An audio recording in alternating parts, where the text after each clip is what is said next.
But first, more calls for communities to back a ceasefire in Gaza. Thanks so much for joining us tonight for the News at 11. I'm Keisha Grant. And I'm Mike Heideck. This time, the controversial topic was before the Hartford City Council. We've seen this in other cities and towns. The issue tonight brought out a huge crowd of people, both for and against this measure. NBC Connecticut's Matt Austin is live in Hartford with reaction tonight. Matt? Yeah, so Mike and Keisha, pro-Palestinian supporters left not long ago. They were chanting, "We will be back." It came after a motion about that ceasefire here at Hartford City Council failed. Free, free, free Palestine! From a protest outside Hartford City Hall Occupation is a crime! to a prayer inside. A large show of support for and against a measure calling for a ceasefire in Gaza that the city council considered tonight. As a city, we need to say enough is enough. The resolution points out that more than 1,000 Israelis were killed on October 7th.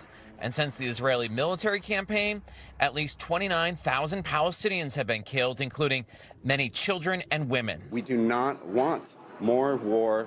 We want to build safe communities here. Pro-Palestinian supporters say they want tax dollars invested here instead of being used for the war.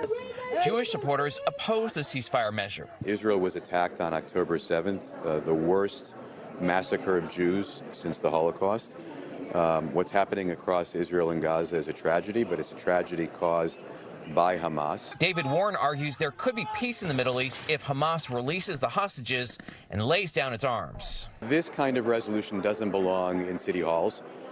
Municipal officials have no power over foreign policy. But pro-Palestinian supporters say members of the state's congressional delegation have so far failed to take meaningful action to stop the fighting.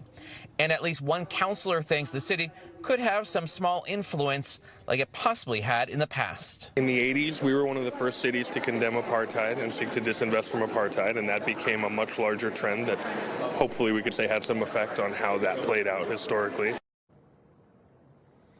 Now, many of the councilors abstained from the vote where that ceasefire resolution failed. The council president just calling this a complex issue outside the councilors' responsibility, and they really need to be focused on the needs of the residents here in the city where the councilors could have more of a direct impact. We're live in Hartford tonight. Matt Austin, NBC Connecticut News.